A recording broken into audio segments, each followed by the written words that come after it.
dan selamat bergabung di profesi abu-abu. Sebelumnya saya perkenalkan, nama saya Fadli Eswanani. Kebetulan saya beberapa hari lalu dihubungi oleh Pak Dr. Asis sama itunya ketua penanggung jawab dan Pak Iswan.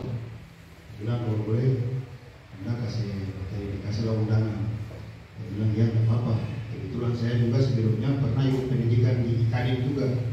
Tapi waktu itu di tahun 2004 di Lombok, Nusa Tenggara Timur. Karena ya kebetulan saat itu sebelum lahirnya SMA nomor 73 tentang undang-undang SMA nomor 73 tentang penyumpahan yang masih sistemnya multibar, single bar teradik yang diberikan kewenangan oleh Mahkamah Agung. Akhirnya saya saat itu PKPA juga angkatan pertama di Unair. Kemudian sebelum di Peradi saat itu, sebelum di Peradi itu di 2009 saya sudah pendidikan di Persatuan Advokat Indonesia itu di Jakarta, di bawah pimpinan Prof. Rambe, bukan di Jakarta, maaf, di Surabaya. Jadi di tahun 2009. Nah, penyumpahan saat itu IKADIN di Lombok, tapi sebelum penyumpahan pimpinan Matodung Mulia Lubis. Jadi KTA saya sampai saat ini masih berlaku juga. Saya sering pakai kadang-kadang kalau satu macet ya. Satu sudah tidak sudah tidak berlaku lagi, saya kadang-kadang pakai IKADIN. Nah baik teman-teman, saya kira di forum ini kita semuanya, saya menganggap bahwa kita semuanya adalah orang yang telah memahami hukum, orang yang memang sudah paham. Hanya persoalan pelabelan untuk menjadi advokat, mengambil lisensi, ya salah satu syaratnya adalah harus ikut pendidikan, entah di asosiasinya Peradi atau KAI atau Peradin. Ya sekarang banyak, sekitar berapa kembali PK Asosiasi Advokat sekarang? Ada sekitar 9. Yang tidak pecah itu cuma 2, Persatuan Advokat Indonesia dan IKADIN. Dan asosiasi pertama di Indonesia tertua pertama itu adalah Peradin, Persatuan Advokat Indonesia. Kemudian yang kedua adalah IKADIN. Nah saya kira mungkin semuanya kita harus paling tidak gambaran tentang profesi yang nanti kita tekuni itu harus ada dan dia jelas. Nah, terus sekarang ini masih sudah agak apa namanya ya, sudah agak luas, sudah terbuka. Mahkamah Agung telah membiarkan untuk semua asosiasi advokat itu bisa melakukan penyumpahan. Pengantar saya bahwa saya ingin sampaikan kepada teman-teman semua para peserta pendidikan kemahiran advokat IKADIN ini, saya mungkin ingin memberikan gambaran bahwa selama proses beracara di pengadilan sejak tahun saya aktif pendidikan firma hukum saya sendiri, Fasdul Lovim atau Fadli Eswanani Lovim itu sejak tahun 2013. Dan di 2013 saya pertama kali juga bersidang, istilah trennya lah, yang paling agak trennya itu di Mahkamah Konstitusi, itu waktu Pilgub 2014 itu sudah saya terlibat. Kemudian pilkada di Halteng. Nah, mundur sampai tarik ke sini sampai sekarang, jadi ibarat kalau banyak agendanya keluar daerah itu pasti di mahkamah tangani sengketa persoalan pilkada. Kemudian berapa kali dengan teman-teman juga mengajukan judicial review di Mahkamah Agung, terus ada juga uji materi di Mahkamah Konstitusi. Nah, kebetulan saya firma hukumnya juga sempat di berkantor Jakarta sendiri, itu di daerah Hutan Kayu nomor 68 ya, itu ada kantor saya di situ. Waktu ambil S2 2014 sampai 2017. Kemudian habis itu di terakhir kemarin 2019 sampai 2000 akhir mau coba dibangun kembali, corona ya sudah. Saya putuskan untuk putar haluan, balik dulu ke Maluku Utara sampai negara ini dalam kondisi sudah steril. Saya kira itu gambaran yang agak ini. Nah, kaitannya dengan saya diberikan tanggung jawab untuk menyampaikan beberapa materi terkait dengan penyelesaian atau perselisihan hubungan industrial ini. Saya kira kalau masih batas teori, kita semuanya memahami bahwa ada 2 hal yang kita nanti ketika bicara tentang hukum perburuan, hukum hubungan penyelesaian sengketa peradilan industrial itu hanya menyangkut dengan persoalan karyawan, antara buruh dengan pihak perusahaan, antara karyawan dengan pihak perusahaan. Menyangkut apa di sana? Pastinya itu menyangkut dengan hak dan tanggung jawab ya pemilik modal atau penanaman modal atau ya perusahaan atau pengusaha. Nah, yang tren yang sering kita hadapi, yang mohon maaf ya, kadangkala teori yang kita pelajari di atas buku yang kita sering dapatkan di saat kuliah S1 itu perbandingannya terbalik antara langit dan bumi dengan praktek di dalam persidangan.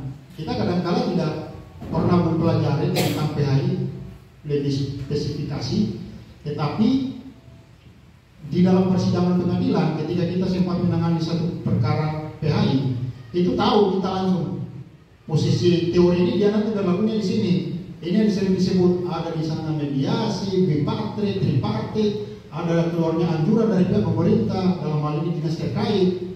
Nah, itulah syarat-syarat yang nanti dijadikan dasar ketika kita berhadapan-hadapan di dalam persidangan hubungan industrial. Dan satu hal yang ingin saya sampaikan bahwa yang namanya peradilan penyelesaian sengketa hubungan industrial itu tidak ada istilah banding. Setelah putusan tingkat pertama dia langsung kasasi.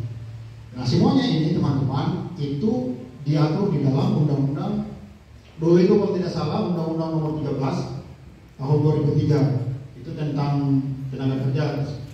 Tapi lebih khusus lagi dia mengatur di dalam dia dalam undang-undang nomor 2 tahun 2004. Nah, ada PP terbaru, peraturan terbaru yang lebih eksplisit mengatur tentang pelaksanaan undang-undang penyelesaian hubungan tenaga kerjaan tadi.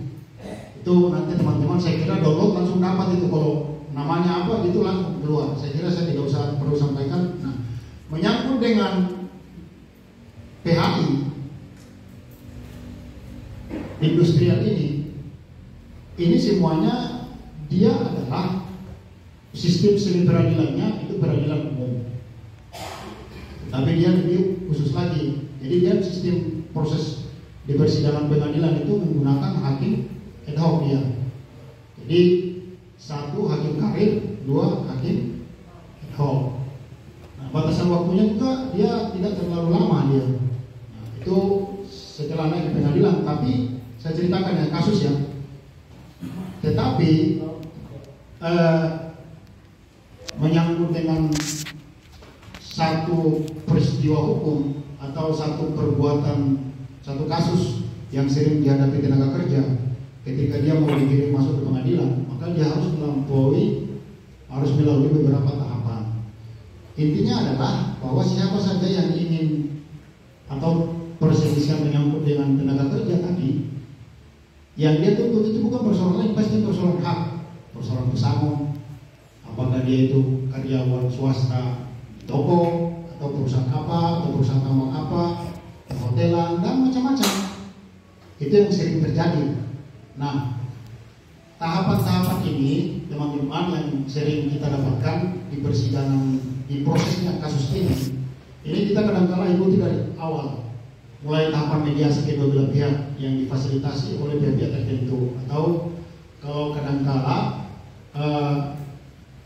negosiasi antara pihak pekerja atau buruh dengan pihak perusahaan tidak dapat ditemu, melapor oleh dia ke dinas tenaga kerja. Maka di sana nanti ada itu yang namanya mediator di sana. Mediator itu ada disiapkan oleh pemerintah. Nah, mereka ini yang sering manggil ini pihak perusahaan.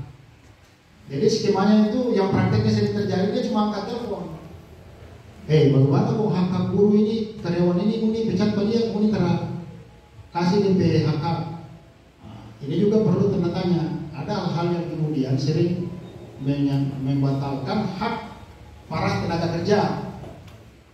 Jadi ada yang tidak bisa dituntut itu menyangkut dengan hak-hak dia berupa pesangon tadi, manakala ketika perbuatan yang dilakukan di dalam perusahaan itu salah satunya adalah perbuatan tercela. Kayak di hotel itu dia bawa perempuan main di dalam, maaf ya, kemudian kita buat bos ya sudah dipecat dengan sendirinya. Kemudian lagi mencela karyawan lain, nah itu dipecat di perusahaan apapun dia. Jadi bukan setelah dipecat ngadu, ini gugur, batal demi hukum. Saya kira nanti teman-teman buka di Undang-Undang Tenaga Kerja itu, di Undang-Undang Tenaga Kerja, kemudian di PP nomor berapa tadi dia di tahun 2013, baru kemarin. Itu menyangkut pelaksanaan dari undang-undang tadi, sehingga kadang-kala hak yang mau dituntut itu batal. Melapor dari legislatif ini karena ini. Sampai di sana ditanya kronologisnya, cerita nggak bisa naik karena Anda melakukan perbuatan ini. Itulah hal-hal yang membatalkan. Pokoknya yang menyangkut dengan yang buru-buru, tidak ada kaitannya dengan pihak perusahaan. Sudah, jangan berpikir untuk menuntut hak. Ada kaitannya, tetapi yang Anda lakukan bukan dipecat karena perbuatan Anda mungkin malas atau apa gitu, minta berhenti tapi tidak mau. Nah, skema pihak perusahaan kadang-kala untuk menyelamatkan diri dari posisi-posisi yang tidak terlalu, supaya tidak membayar pesangon dan lain-lain. Ya, perusahaan kadang-kala meminta supaya karyawan buat pernyataan pengunduran diri dari tenaga kerja, padahal tetap haknya sebagai buruh, sebagai pekerja harus tetap diberikan. Nah, itu saya kira banyak hal. Belum lagi kita masuk pada posisi pesangon dalam perhitungannya, ini lama nanti. Paling banyak kalau bicara tentang PHI mungkin tidak akan habis kalau sampai kita cuma diberikan waktu 1-2 jam. Karena di sana nanti kita bicara tentang hak buruh, hak tenaga kerja. Tetapi yang saya ingin sampaikan kepada teman-teman semua bahwa menjadi lawyer, menjadi advokat itu beda situasinya dengan waktu kita belajar dan teori di kampus. Karena kita praktek. Kadang-kala hal-hal yang kita tidak tahu waktu kuliah, waktu belajar, kita bertabrakan. Baru kita mulai buka-buka, oh ternyata ini seperti ini kondisinya. Ini seperti ini. Nah, saya kira yang sangat penting garis besarnya dalam posisi PHI ini nanti kita feedback. Yang bisa saya jawab, saya sampaikan, saya jawab seperti apa kondisinya. Yang tidak bisa mungkin ya itu kekurangan. Tapi saya kira sedemikian rupa untuk bisa menjawab itu. Itu gambaran sebagian besar PHI bahwa yang pertama, peradilan hubungan industrial dia tidak ada istilah banding. Yang ada hanyalah setelah putusan tingkat pertama peradilan negeri, ya sudah kasasi. Kemudian dalam penyelesaian sengketa itu ada tahapan bipartit, tripartit, kemudian mediasi, konsiliasi dengan pihak-pihak pemerintah. Dilibatkan di situ dalam hal ini Dinas Tenaga Kerja. Kemudian yang mengatur itu ada diatur di dalam Undang-Undang Ketenagakerjaan, perburuan itu. Kemudian ada PP yang mengatur. Semuanya tetap mengatur tentang hal itu. Hanya yang mungkin teman-teman akan tidak merasa puas mekanisme perhitungan pesangon. Di PP itu juga diatur. Kalau yang masa hukuman masa kerja 1 tahun itu masa pesangonnya dibayar perhitungannya 1 bulan gaji. Nah, kalau dia sudah bekerja sampai di atas 1 tahun lebih, maka dia terbayar 2 tahun, 2 bulan hitungan gaji. Kalau lewat dari itu, batasnya 9 tahun, dia tetap dibayar 2 tahun gaji sampai 9 tahun punya. Lewat dari itu sudah tidak ada. Tidak tersampai. Itu hal-hal teknis yang saya kira intisari dari perselisihan hubungan industrial di pengadilan seperti itu, dan teori yang kita dapatkan juga memang seperti itu saat masih kuliah. Dan ini masih mendingan, mohon maaf ya, masih mendingan kita sampaikan beberapa materi, beberapa ulasan, tetapi ketika teman-teman pengalaman saya waktu ikut pendidikan advokat pasar 2015, berikan spirit bahwa pengacara itu penampilannya harus dasi, lengkap, jas, tidak perlu untuk memberikan keyakinan kepada klien juga itu mobilnya ya sudah. Kalau nggak ada mobil, kontrak dulu atau pakai dulu sehari. Yang penting nyampe ke sana klien dia juga. Wah ini luar biasa ini. Ya harus performance-nya itu didahulukan. Jadi untuk memberikan keyakinan, karena kita ini menjual jasa, memberikan keyakinan kepada para klien. Paling tidak klien juga melihat walaupun dia nggak ada duit, Tetapi ketika dia lihat wah pengacara saya ini hebat, langsung dia berpikir wah saya harus nyari duit. Itu yang sifatnya diisi kepala dia. Saya kira itu hal-hal yang memberikan spirit bagi kita, dan kita memang harus melakukan seperti itu. Nah, bagi saya tidak tahu teman-teman yang lain bahwa perkara itu dalam bentuk apapun, ada duit atau tidak, diambil saja. Mohon maaf ya, kalau ini pada intinya setelah ibu pendidikan ini pastinya nanti jadi pengacara semua ini. Nanti jadi pengacara, intinya pasti di sana. Nah, saya kira kalau perkara seperti apa, mohon maaf ya, di luar ini dari materi kita berbagi pengalaman. Seperti apapun perkaranya, ada duit dan tidak ada duit, diterima saja. Yakin aja bahwa akan datang itu perkara yang lebih gede dari itu atau lebih besar dari itu. Dan saya pun tidak pernah bermimpi bahwa saya kadang-kadang akan bisa bersidang di Mahkamah Konstitusi barang berulang-ulang kali. Setiap ada sengketa pilkada, bukan cuma di Maluku Utara, di luar daerah pun dipakai. Sering kadang-kadang daerah Papua, Surabaya. Ini ada perkara teman-teman di sana yang sudah aku ini berapa? Karena ketika perkara serentak dilaksanakan, itu Mahkamah Konstitusi itu pengacara di seluruh Indonesia tidak mampu menyelesaikan perkara itu. Hitung saja berapa ratus kabupaten kota. Kalau satu orang handle satu kabupaten tidak akan mampu. Jadi pengacara langsung masuk Jakarta, langsung di kota teman-teman. Ini waktu mau habis ini, gimana kira-kira bro? Lu udah perkara mana sih? Enggak, kalau nggak ini udah sekian dananya. Ya udah, yang penting masuk dulu, nanti kita buat perbaikan. Begitu. Pastinya dia budgetnya itu di atas 100, di atas 500, di bawah 500, atau 1 miliar itu kadang-kadang ada 3 miliar. Nah, seperti itu. Dan mohon maaf teman-teman semua, saya sampai saat ini syukur alhamdulillah bisa membuat rumah. Sudah sempat juga membeli mobil, walaupun kemudian saya jual kembali. Itu karena memang saya nggak perkara kayak begitu.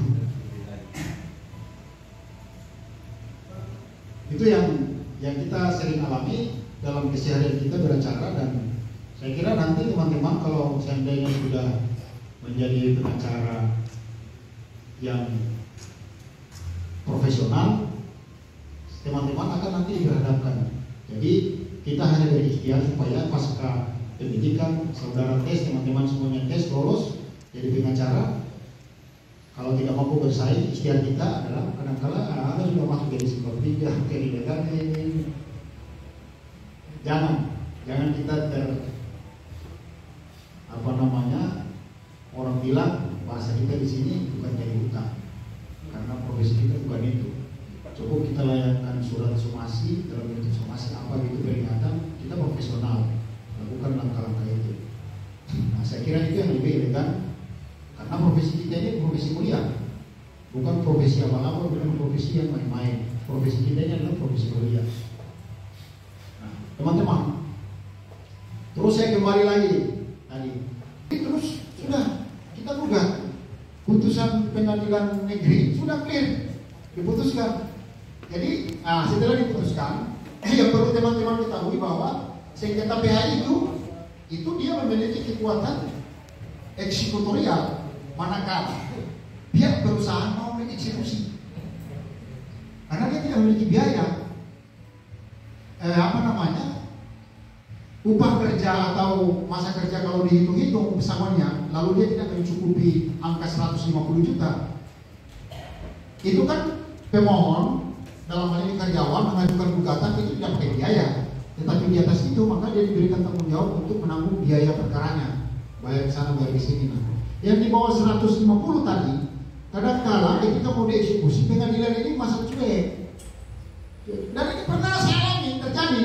Lama itu mau dieksekusi, sampai kita memberikan putusan itu lapor pidana, itu dia berusaha kelangkau karena tidak menghargai itu putusan pengadilan. Dilapor kemudian dieksekusi saat itu, dibayar itu. Nah, ini tidak dieksekusi, padahal sejak putusan saat itu, putusan hakim sejak dicapkan, dia itu langsung memiliki kotak eksekusi. Tinggal kesadaran pihak perusahaan untuk melakukan pembayaran terhadap pekerja tadi. Nah, jadi saya cerita tadi, setelah digugat, karena merasa tidak puas putusan hakim ini terlalu di bawah, ya sudah kita ajukan kasasi langsung, karena dia tidak boleh di bawah hukuman, langsung kita kasasi turunnya ke sini perhitungannya itu memang tidak sampai 500 juta, dia tidak sampai 500 juta, ya akhirnya ya sudah minta dia perusahaan untuk bayar, perusahaan bayar. Setelah sampai ke sana, jadi dia ganti pengacara ini 2 kali. Ada teman-teman dipakai pengacara pertama, negosiasi, pakai pengacara kedua, antara kena saya yang ketiga. Setelah itu, ya sudah bermohon untuk eksekusi. Lalu dia bilang, apa nih? Yang kemarin itu padahal yang perusahaan nupres waktu itu. Dia perusahaan itu lewat DP manajer itu, ada yang manajer pembatas bilang nggak usah ini sudah nanti berbayar sekian. Padahal dia ini sudah melakukan perbuatan tercela saat itu ya karena memang dia berusaha juga, entah mereka itu melihat undang-undang tenaga kerja, undang-undang yang sama dengan perbuatan tercela tadi atau tidak, atau mereka memang tidak tahu atau mereka takut. Akhirnya ini harus dieksekusi. Jadi eksekusi itu terasa 500 juta. Padahal dia perusahaan itu mau membayar di atas 500-an saat itu. Asal dia mau tidak mau terima. Nah, ini teman-teman pengalamannya maksud saya adalah ketika perkara ini terjadi atau pernah sempat teman-teman pegang menyangkut dengan pihak seperti ini, itu hitung-hitung dulu. Negosiasi pukulannya tinggi kalau dia perusahaan mau minta eksekusi. Waktu belum ada dengan program macam-macam. Nah itu karena yang muncul di sana ketika pihak perusahaan mengeksekusi sesuai dengan perintah itu hanya 4 hal yang diperintahkan diputuskan oleh pengadilan yang dengan kesalahan ketika pasca selesai sengketa, yaitu menyangkut dengan masa kerja Anda, penghargaan, kemudian apa istilahnya itu? Pengganti. Kalau Anda bekerja, Anda di Hambatan Selatan, Anda bekerja di NHM, Anda dikasih uang pengganti transport, tapi kalau Anda tinggalnya di Madepok, maka itu tidak ada. Dan begitu-begitu, cuma itu saja yang terjadi. Oleh karenanya, saya ingin sampaikan kepada teman-teman semua, para peserta, insya Allah kalian tes nantinya lolos semua. Karena itu yang triknya yang sering. Jadi sebelum ini tolong coba komunikasikan, sampaikan apakah itu dia bisa kalau naik ke pengadilan kita posisi ini diuntungkan atau enggak dirugikan, kan gitu. Belum lagi ada nama-nama. Jadi kalau dia berusaha mau negosiasi macam-macam, ya sudah hitungan kalau logis ini kita sudah mendingan eksekusi supaya lebih awal didapatkan duitnya dan hanya uang yang samanya itu. Jadi inti dari perselisihan ketenaga kerjaan ini adalah itu. Nah kemudian teman-teman perlu ketahui bahwa sebelum naik ke pengadilan, ini kan di dalam perusahaan itu ada serikat. Saya dulu itu sempat dipercayakan oleh Mukhtar Pakpahan, SPSPC. Sekarang itu kalau tidak salah pimpinannya Pak yang Yunus. Itu dulu sekretarisnya saya di sini awal-awal pendirian pertama itu di 2015 Bogor. Saya ketuanya, sekretarisnya teman saya Junadi Umar. Hanya setelah nyampe di sini, dari sini kan minim. Kita BHI, kita kayak malas-malas tidak mau ini, akhirnya sudah kita lepas. Tidak urus lah. Datang rekomendasi baru, kita diganti dikasih ke teman-teman. Karena mungkin saat itu juga kita terlalu banyak sibuk dengan perkara-perkara lain, sehingga ini kita tidak urus organisasinya. Nah, itu ada serikat buruh, serikat pekerja, ada SPSI yang sering di sini itu apa ya? PSI ya, yang sering di Maluku Utara ada tren itu PSI. Dia lagi sering mengadvokasi hal-hal buruh. Kalau teman-teman seperti ini yang sudah sempat pendidikan di sini, itu tidak diberi Makassar, itu bisa menjadi pihak mewakili buruh, tetapi Anda itu dari serikat tersebut itu bisa bersidang di pengadilan. Jadi Anda tidak ada lisensi advokatnya, tidak ada, tetapi Anda sudah bisa bersidang. Jadi sebenarnya uang yang diminta. Nah alasannya apa? Alasannya Anda membantu, lewat bantuan hukumnya juga bisa terlaksana. Jadi Anda mewakili pihak, tetapi labelnya adalah serikat buruh, tidak bisa personal. Kalau personal sudah Anda diusir itu. Malah Anda dianggap memalsukan dokumen, pura-pura jadi advokat. Kalau pengacara yang kadang-kala Pak Malik ini biasanya nih orang dalam ruang sidang, itu suaranya keras, sudah advokat yang belum disumpah juga langsung takutan.